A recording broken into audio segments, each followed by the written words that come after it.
जी, आज के लेक्चर का आगाज़ करते हैं। सबसे पहले प्रीवियस लेक्चर में से कोई क्वेश्चन पूछना चाहते हो तो पूछ लीजिए। जी,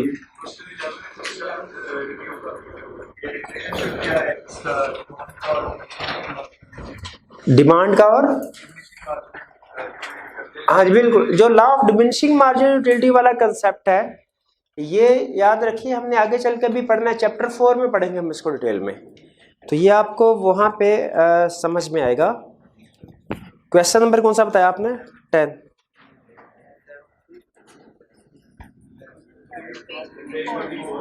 पेज 24, ठीक है। तो ये हम नेक्स्ट जब चैप्टर 4 में पहुंचेंगे वहां पे आपको ये क्लियर होगा, ज्यादा बेहतर वहां पे पढ़ेंगे। देखिए, इसकी रीजनिंग है बाकायदा, वो रीजनिंग हमने चैप्टर 4 में पढ़नी है। बेहतर है इस क्वेश्चन को भी पेंडिंग कर दे, अभी अटेम्प्ट ना कीजिए। और क्या जी,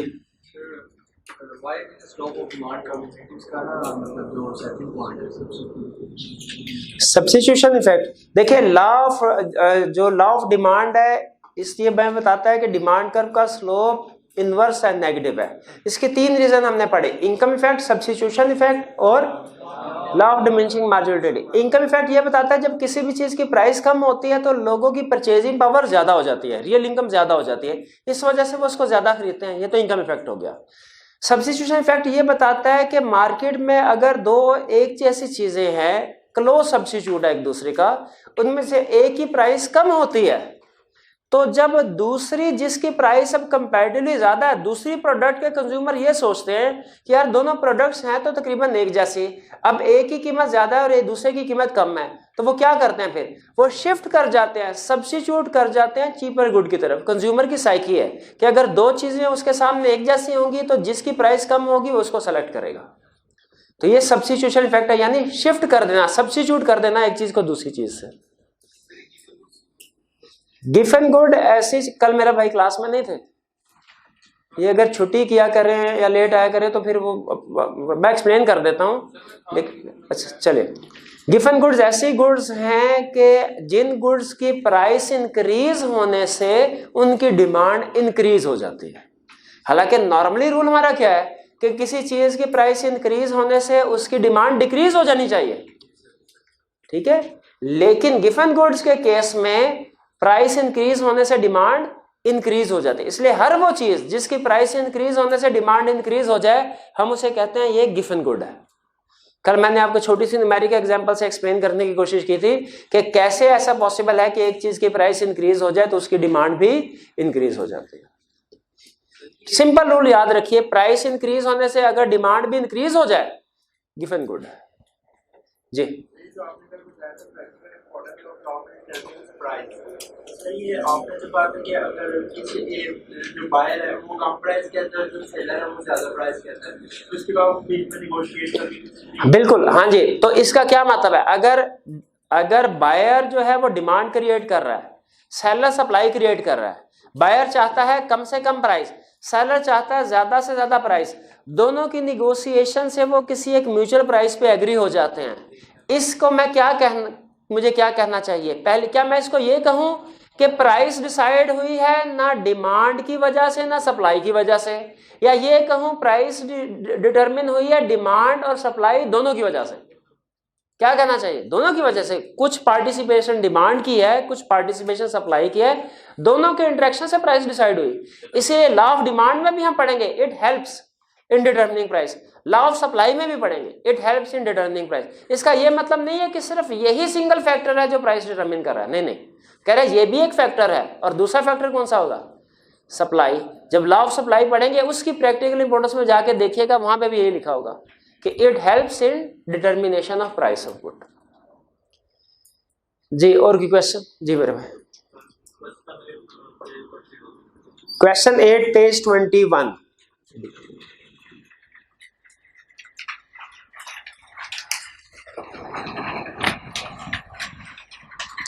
Describe consumption goods and state the main determinants of demand for these goods. Consumption goods कौन सी होती है, रूटीन में जो हम गुड्स कंज्यूम, जो चीजें कंज्यूमर कंज्यूम करता है उसे कंजम्पशन गुड्स कहते हैं। सिंपल, कंजम्पशन गुड्स भी कहते हैं, उसे कंज्यूमर गुड्स भी कहते हैं। तो हम जितनी भी एग्जांपल्स ले रहे हैं, जितना भी स्टडी कर रहे हैं, गुड्स की एग्जांपल ले रहे हैं, वो सारी की सारी कंज्यूमर गुड्स या कंजम्पशन गुड्स ही हैं। ठीक है, ये कोई अलग से टाइप ऑफ गुड नहीं है और ना ही कोई अलग से डिटर्मिनेंट अब आएंगे इसके लिए। ठीक, समझ आई कि नहीं? जो नॉर्मल गुड्स हैं वही कंज्यूमर गुड है, वही कंजम्पशन गुड्स है। ठीक है, और इनके डिटर्मिनेंट्स भी वही हैं। डिटर्मिनेंट्स याद किए मेरे भाई ने? क्या डिटर्मिनेंट्स हैं डिमांड के?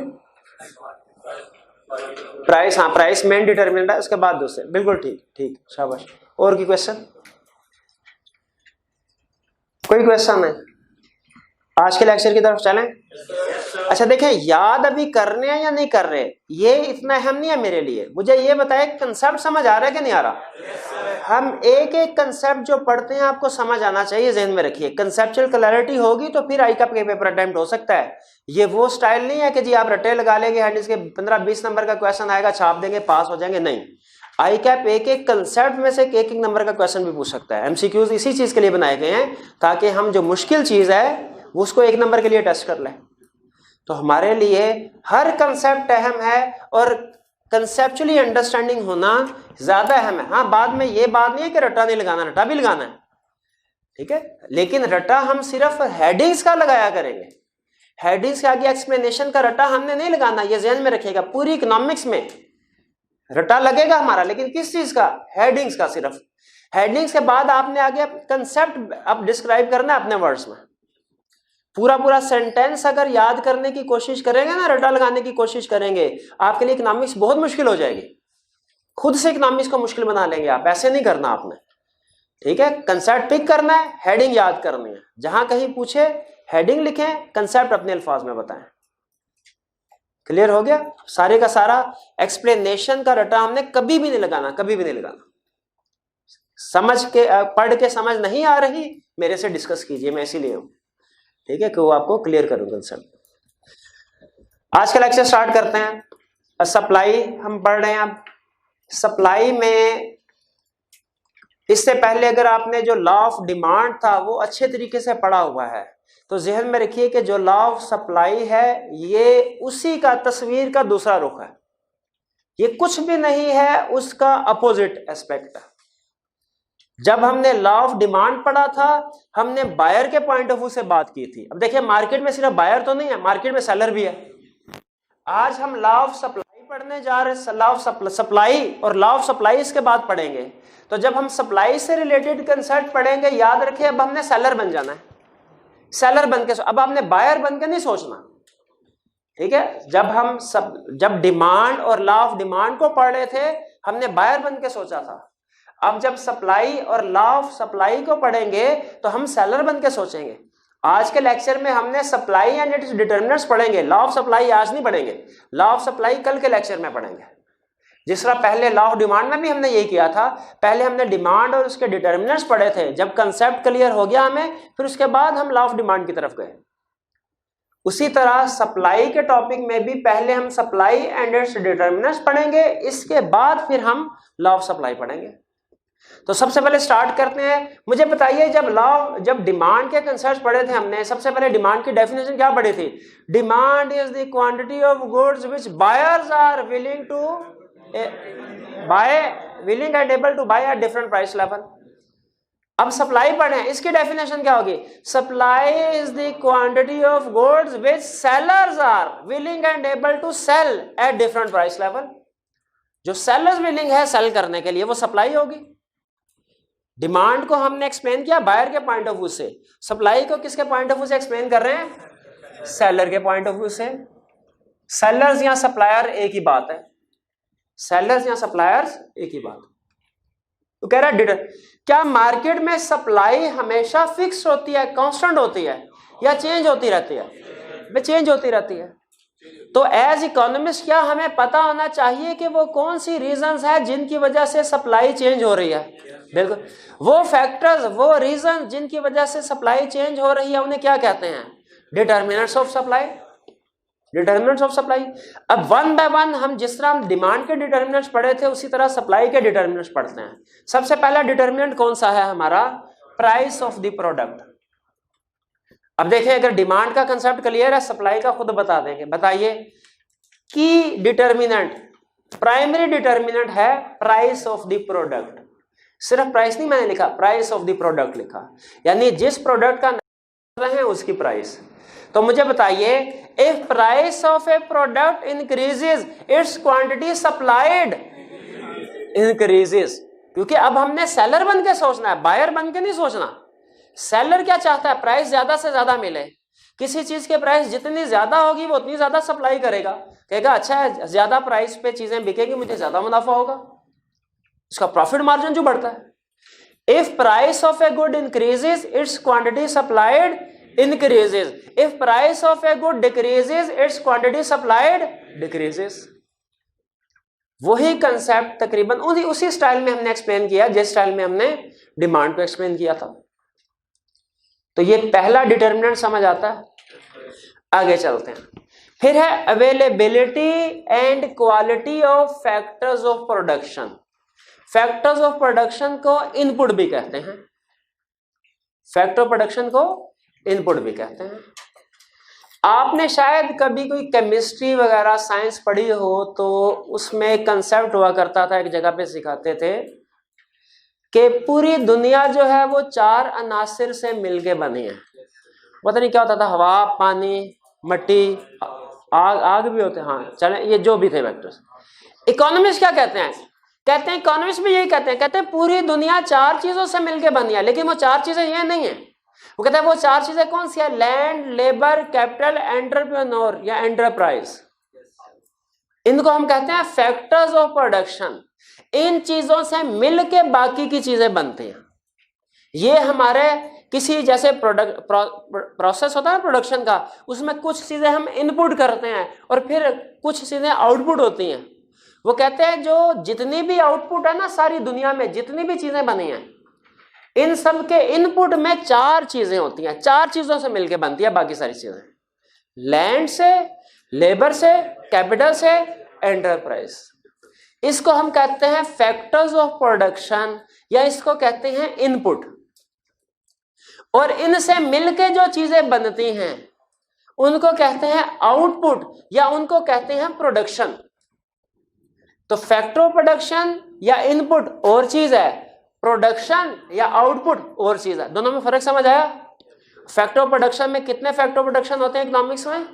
4। कौन कौन से? Land, labour, capital, enterprise. अच्छा, अब इनके नाम से जो आपको मतलब समझ में आ रहा है ना कि ये चीज होगी, वो मतलब गलत है। लेकिन मैं अभी एक्सप्लेन नहीं कर रहा उनको कि सही मतलब क्या है। लैंड का वो मतलब नहीं है जो आप समझ रहे हैं, लेबर का वो मतलब नहीं है जो आप समझ रहे हैं। लूजली स्पीकिंग वही चीज बनती है लेकिन असल में वो मतलब नहीं है। कैपिटल का वो मतलब नहीं है जो जहन में आ रहा है कि ओनर घर से पैसे लेके आया उसे कैपिटल कहते हैं, cash debit, capital credit. Accounting में यही सीखते हैं। इकोनॉमिक्स में कैपिटल का ये मतलब नहीं, कुछ और मतलब है। एंटरप्राइज का मतलब भी कुछ और, लेकिन अभी वो समझाना मकसद नहीं है। अभी सिर्फ ये समझाना मकसद है कि फैक्टर्स ऑफ प्रोडक्शन 4 हैं, उनसे मिलके प्रोडक्शन होती है, चीजें बनती हैं। अगर फैक्टर्स ऑफ कंसेप्ट बिल्कुल सिंपल है, अगर फैक्टर्स ऑफ प्रोडक्शन ज्यादा अवेलेबल हैं किसी कंट्री के पास या किसी सप्लायर के पास तो सप्लाई क्या होगी? सिंपल। और अगर कम है तो, अगर अच्छी क्वालिटी के सप्लायर है बढ़ेगी, और अगर क्वालिटी अच्छी नहीं है, अगर मेरी फैक्ट्री में ट्रेंड वर्कर काम कर रहा है, स्किल्ड वर्कर काम कर रहा है, सप्लाई पे क्या फर्क पड़ेगा? इंक्रीज हो जाएगी। और अगर अनस्किल्ड लेबर है तो कम हो जाएगी। Simple concept. तो availability and quality of factor of production, factor of production या इनपुट, ये समझ आया क्या होते हैं? अवेलेबिलिटी एंड क्वालिटी में फर्क समझ आया? अवेलेबिलिटी का मतलब है कि नहीं है, क्वालिटी का मतलब अच्छे हैं क्या बुरे हैं। ठीक कर दो, आगे चलते हैं। कॉस्ट ऑफ इनपुट कहता है लेबर तो है, इनपुट तो है, लेकिन बहुत महंगी है। जैसे पेट्रोल, हमारी इकोनॉमी में एक अहम फैक्टर ऑफ प्रोडक्शन जो है वो आपको पता है, पेट्रोल इस्तेमाल होता है, ट्रांसपोर्टेशन में भी इस्तेमाल होता है, फैक्ट्री में भी इस्तेमाल होता है, गैस भी इस्तेमाल होती है। अगर इनकी कॉस्ट बढ़ जाए, ये महंगी हो जाए, तो फिर क्या होगा? क्या सप्लाई पे फर्क पड़ेगा? क्या होगा? सप्लाई कम हो जाएगी। और अगर ये कॉस्ट ऑफ इनपुट डिक्रीज हो जाए, सप्लाई क्या होगी? बढ़ जाएगी, इंक्रीज हो जाएगी। सिर्फ इतना कंसेप्ट है।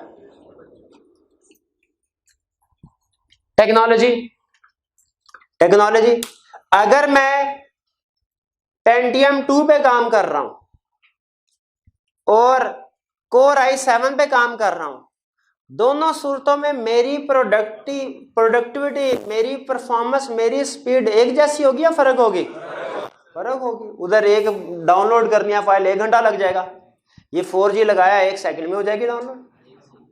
ठीक, तो टेक्नोलॉजी से क्या फर्क पड़ता है?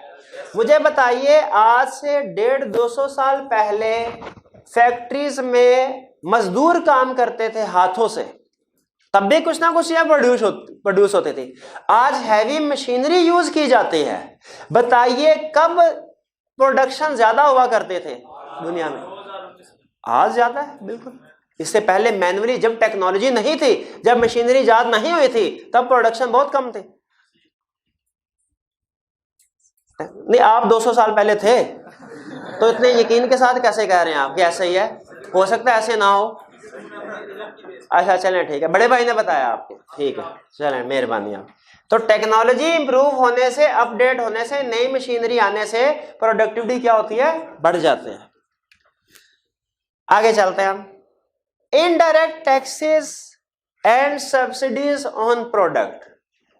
देखिए टैक्स क्या होता है? टैक्स, जो पैसे गवर्नमेंट बिला वजह हमसे लेती है उसे कहते हैं टैक्स, उसे टैक्स। और सब्सिडी क्या होती है? सब्सिडी इसका अपोजिट है, जो गवर्नमेंट बिला वजह पैसे हमें देती है, जैसे ये Benazir income support program, subsidy. बाजुकात सब्सिडी कैश में दी जाती है, बाजुकात कैश में नहीं। अगर आपने अपने घर का बिल देखे ना, तो समटाइम वहां पे भी सब्सिडी आ रही होती है, कुछ ना कुछ, वो भी सब्सिडी है। ठीक है, तो मुझे बताइए, आम आवाम के लिए टैक्स अच्छी चीज है कि बुरी चीज? और सब्सिडीज अच्छी चीज। अब देखें, टैक्स और सब्सिडी में फर्क समझ आ गया। अब देखिए इनडायरेक्ट टैक्स, इसका मतलब है इनडायरेक्ट टैक्स की बात कर रहा है, तो कोई डायरेक्ट टैक्स भी होगा दुनिया में? अच्छा, हम जो 1 रुपया कमाते हैं ना, 1 रुपया, उस पर 2 दफा टैक्स देते हैं। ठीक है, हमारा इस्लामिक कंसेप्ट है कि हम जो 1 रुपया अर्न करते हैं, उस पर 2 दफा हिसाब देना है। एक दफा जब कमाया हलाल तरीके से कमाया कि नहीं, और दूसरा जब खर्च किया हलाल तरीकों पे के मुताबिक खर्च किया कि नहीं, 2 दफा हिसाब देना है। गवर्नमेंट को ये कंसेप्ट बहुत पसंद आया, उन्होंने कहा बहुत अच्छा कंसेप्ट है, हम भी 1 रुपए के ऊपर 2 दफा टैक्स लगाएंगे। एक दफा जब कोई कमाएगा और दूसरी दफा जब कोई खर्च करेगा, उसको 2 दफा टैक्स लेंगे। जब हम कमाते हैं तो उस वक्त जो गवर्नमेंट टैक्स लेती है उसे कहते हैं डायरेक्ट टैक्स, और जब हम खर्च करते हैं तो गवर्नमेंट उस पर भी टैक्स लेती है, उसे कहते हैं इनडायरेक्ट टैक्स। मेरे जब राइज में सैलरी मुझे मिली तो मैंने कहा, फर्ज कीजिए, एज्यूम्ड फिगर बता रहा हूं, सैलरी मिली तो उन्होंने कहा आपको सैलरी एग्री हुआ था 1000 रुपया मिलेगी, दिया मुझे 900। मैं कहा बाकी 100 किधर गया? उन्होंने कहा गवर्नमेंट के टैक्स पे कर दिया हमने। ये कौन सा टैक्स है, डायरेक्ट के इनडायरेक्ट?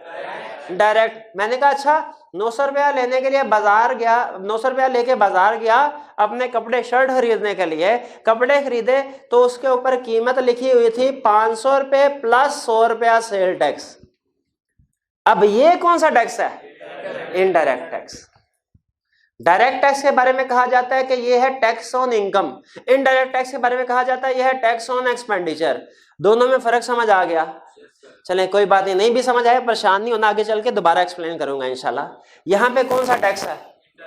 क्योंकि ये किसकी बात हो रही है? प्रोडक्ट्स की, सेल परचेज की बात हो रही है। इनडायरेक्ट, मुझे खुद बताइए, जब गवर्नमेंट चीजों पे इनडायरेक्ट टैक्स लगा देगी, जैसे आज लगा हुआ, अब हड़ताल कर रहे हैं ताजिर, क्यों हड़ताल कर रहे हैं भाई? टैक्स उन्होंने थोड़ी देना है, टैक्स तो आवाम ने देना है, तो वो क्यों? क्योंकि उनकी चीजें नहीं बिकेंगी। अब बताइए, जब गवर्नमेंट इनडायरेक्ट टैक्स लगाएगी, इनडायरेक्ट टैक्स आपने अकाउंटिंग पढ़ी, एक्सपर्ट लोग हैं आप, मुझे बताइए ये जो टैक्स पे करते हैं ये खर्चा होता है कि नहीं, एक्सपेंडिचर होता है कि नहीं? खर्चा, एक्सपेंडिचर होता है ना। तो इनडायरेक्ट टैक्सेस से बताइए कॉस्ट ऑफ इनपुट बढ़ेगी कि कम होगी? बढ़ेगी। तो जब इनडायरेक्ट टैक्स गवर्नमेंट इंक्रीज करेगी सप्लाई पे क्या फर्क पड़ेगा? कम हो जाएगी। और जब इनडायरेक्ट टैक्स गवर्नमेंट डिक्रीज करेगी, बढ़ जाएगी। अब आ जाए सब्सिडी की तरफ। गवर्नमेंट ने सब्सिडी बढ़ा दी, कॉस्ट कम हो गई, सप्लाई पे क्या फर्क पड़ा? ज्यादा। और अगर सब्सिडी कम कर दी, कॉस्ट बढ़ जाएगी, सप्लाई कम हो जाएगी। समझ आता है कंसेप्ट? आगे चलते हैं। Environmental condition. Environmental condition, environmental condition क्या है? इन्वायरमेंटल कंडीशन देखें, जो प्रोडक्शन होती है ना वो दो तरह की होती है। एक होती है इंडस्ट्रियल, एक होती है एग्रीकल्चरल। नॉर्मली जो डेवलप्ड कंट्रीज है ना, इनकी अगर आप देखें ना प्रोडक्शन क्या है, वो इंडस्ट्रियल गुड्स होती हैं। और जो गरीब मुल्क होते हैं, इनकी ये कंट्रीज क्या प्रोड्यूस कर रही होती है भला? ज्यादातर एग्रीकल्चर प्रोडक्ट्स। इंडस्ट्रियल प्रोडक्ट्स में फायदा ये होता है, बाहर आंधी तूफान सैलाब कुछ भी चल रहा है, तबाही फिर रही है, फैक्ट्री बंद है, चार दीवारी है, अंदर धड़ाधड़ मशीनें चल रही होंगी। इंडस्ट्री में। एग्रीकल्चर प्रोडक्ट्स में क्या होता है, जरा तेज हवा हुई, बारिश हुए, मौसम अच्छा नहीं हुआ, हमारी जो प्रोडक्शन होती है वो इफेक्ट होती है।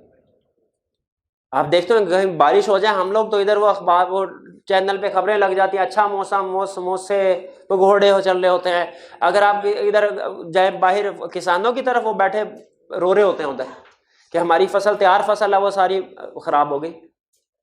तो जो इन्वायरमेंटल कंडीशन से मुराद क्या है? Bad weather condition.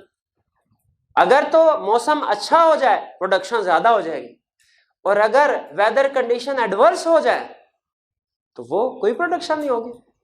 इसी तरह वो कहते हैं कि जी अगर वार छिड़ जाए, जंग छिड़ जाए, तो उस मुल्क की प्रोडक्शन ऑटोमेटिकली कम हो जाती है। अब देखिए हिरोशिमा नागासाकी, आज तक प्रोडक्शन नहीं उधर, कोई एक चीज नहीं है। क्या है? आफ्टर इफेक्ट्स है वार के। तो कहते हैं वेदर कंडीशन जो होती हैं ये इफेक्ट करती हैं प्रोडक्शन को। बैड वेदर कंडीशन से हमारी प्रोडक्शन क्या होंगी? सप्लाई कम हो जाएगी। और अगर वेदर कंडीशन अच्छी हुई, फेवरेबल हुई, तो नेचुरल डिजास्टर आया, सप्लाई पे क्या फर्क पड़ेगा? कम हो जाएगी।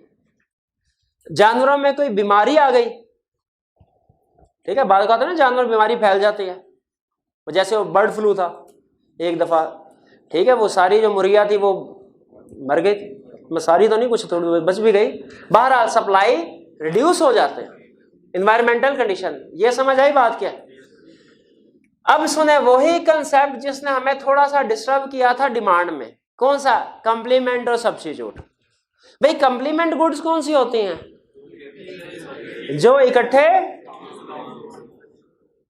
कंज्यूम होती हैं, एक ही क्वांटिटी बढ़ेगी दूसरी की भी बढ़ेगी। सब्स्टिट्यूट कौन सी होती हैं?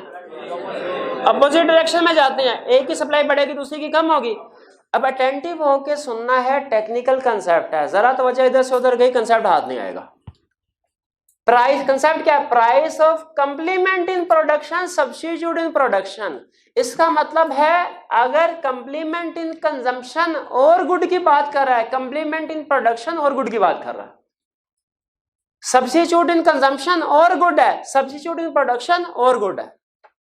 अगर सिर्फ कंप्लीमेंट या सिर्फ सब्स्टिट्यूट कहता है, इसका मतलब है कंज्यूमर के पॉइंट ऑफ व्यू से कह रहा है, ठीक है। कंप्लीमेंट इन प्रोडक्शन या सब्स्टिट्यूट इन प्रोडक्शन क्या कंसेप्ट है? प्रोड्यूसर के पॉइंट ऑफ व्यू से।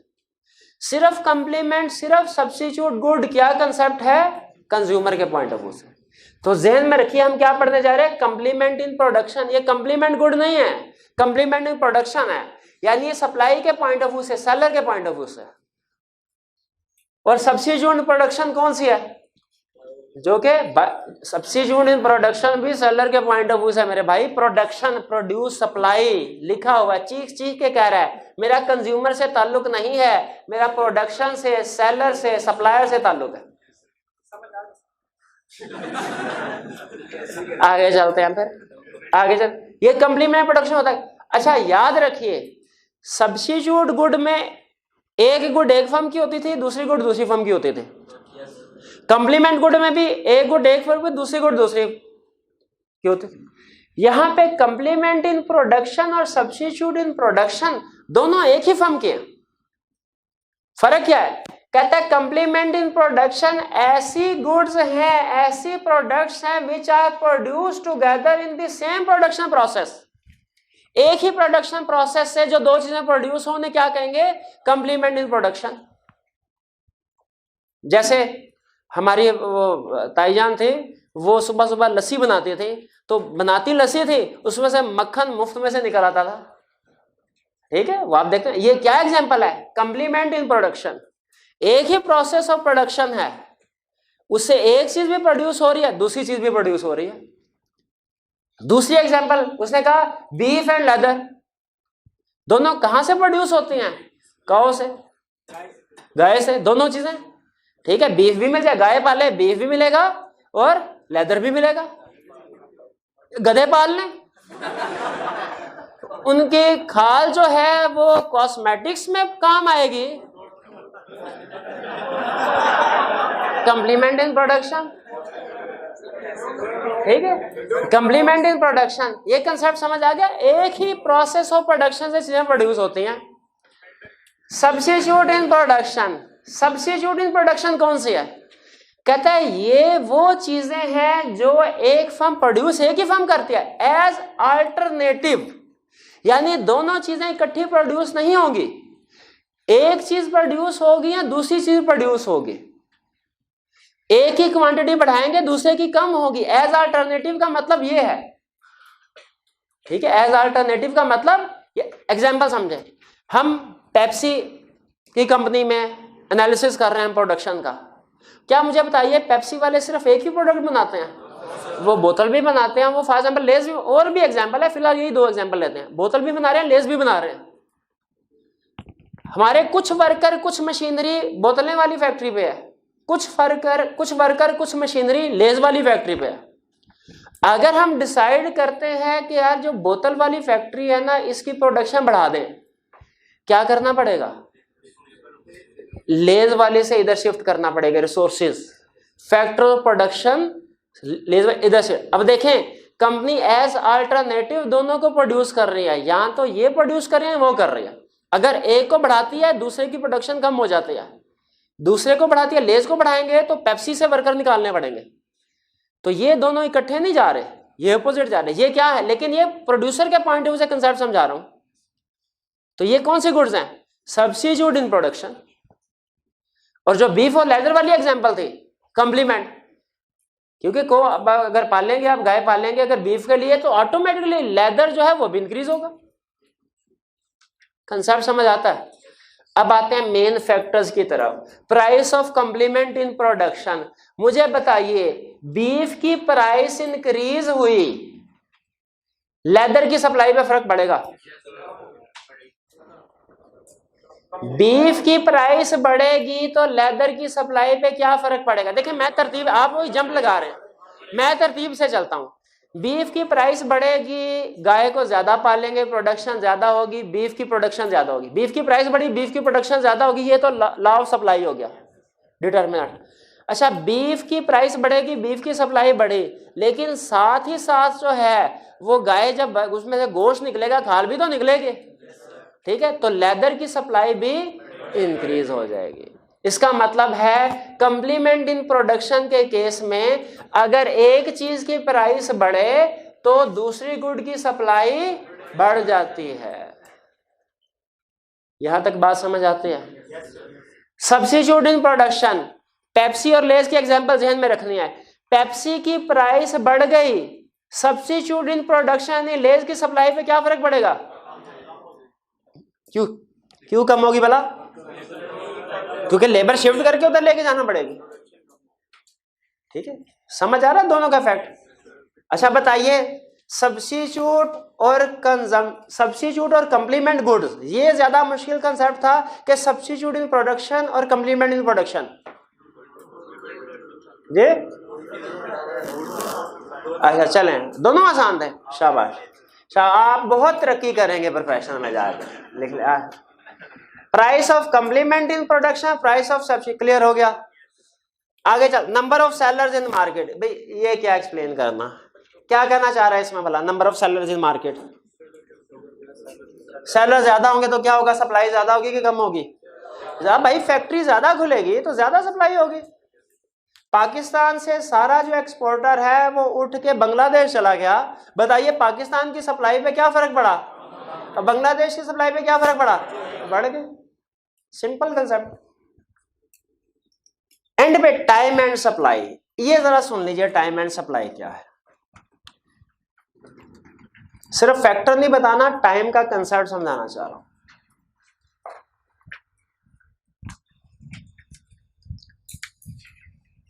एक मूवी देख रहा था मैं, तो उसमें एक सीन था, उसमें बाप और बेटा जो है वो आपस में कुछ बातचीत कर रहे थे। तो मैं वही बता रहा हूँ, थोड़ा सुन तो ले। तो बाप जो है वो बेटे को डिसीजन मेकिंग का असूल बता रहा था, ठीक है। वो ऐसा उसने बात बताई, किताबों में मुझे तो नजर नहीं कहीं लिखी हुई, किताबों में नहीं थी। वो कहता है बेटा जब फैसला करना हो तो सिर्फ करीब का फायदा नहीं देखना, दूर का नुकसान भी देखना होता है। नहीं बताइए, आप इस बात से एग्री करते हैं? अच्छा, तो फिर मोबाइल इस्तेमाल करना अच्छा लगता है ना, टाइम अच्छा पास हो जाता है, इंटरनेट यूट्यूब फेसबुक पे है अच्छा लगता है ना, क्योंकि करीब का फायदा है। लेकिन इससे फिर दूर का नुकसान क्या होता है, सीए नहीं हो पाता, बीए हो जाता है, सीए नहीं हो पाता। उस वक्त तो आपको ये कंसेप्ट याद नहीं आता, चले कोई बात नहीं। तो अब सुन लीजिए, इकोनॉमिक्स में भी इसी तरह देखिए, अगर तो कोई चीज करीब में भी फायदा हो दूर में भी फायदा हो, हम फिर उसको डिस्कस नहीं करते कि करीब में फायदा दूर में भी फायदा, हम उसे सिर्फ इतना कहेंगे इस चीज में फायदा है। अगर किसी थ्योरी में करीब में नुकसान है दूर में भी नुकसान है, हम इसको लगातार डिस्कस नहीं करेंगे, हम सिर्फ इतना कहेंगे कि इस चीज में नुकसान है। लेकिन अगर किसी इकोनॉमिक्स की थ्योरी में करीब का फायदा है या दूर का नुकसान है, या करीब का नुकसान है और दूर का फायदा है, मुझे बताइए हमें इस थ्योरी के दो हिस्से करके शॉर्ट टर्म अलहदा और लॉन्ग टर्म अलहदा अलहदा पढ़ना चाहिए कि इकट्ठा अलहदा? एग्जैक्टली यही कंसेप्ट इकोनॉमिक्स देते हैं।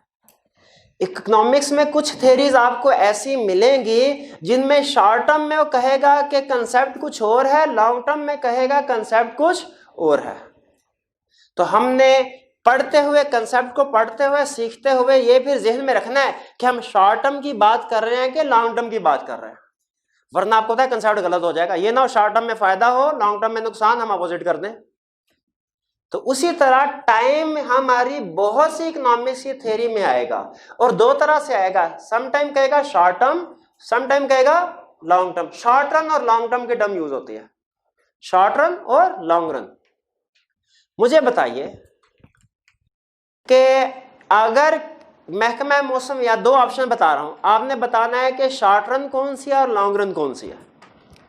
महकमा मौसमियात ने ऐलान किया कि इस दफा पाकिस्तान में, इस साल पाकिस्तान में बारिशें मामूल से ज्यादा होंगी, पहली ऑप्शन। दूसरा ऐलान, महकमा मौसमियात ने ऐलान किया कि कुरे अर्ज में कोई ऐसी मौसमियाती तब्दीली आ गई है जिससे पाकिस्तान का माहौल भी इंग्लैंड के माहौल की तरह हो जाएगा, यानी इसमें साला साल अब मौसम बारिशें होती रहेंगी। मुझे बताइए कौन सा शॉर्ट रन है और कौन सा लॉन्ग रन? शॉर्ट रन, दूसरे वाला लॉन्ग रन।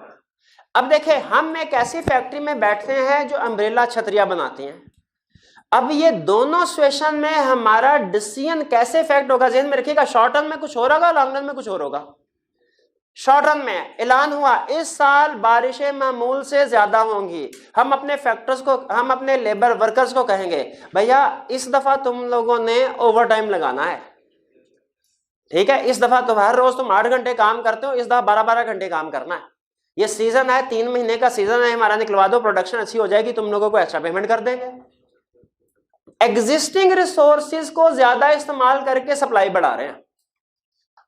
और अगर दूसरी सिचुएशन हो, महकमा मौसमियात ऐलान करें कि भाई कोई ऐसी तब्दीली आ गया कि पाकिस्तान का जो माहौल है जो वो बदल गया, अब यहां पे अक्सर ही हर साल ही बारिशें होती रहेंगी, अब मुझे बताइए, मैं उनको ये कहूंगा वर्कर्स को कि भाई तुम ऐसा करो कि पहले 8 घंटे काम करते हो, वो 12 घंटे रोज काम किया करना।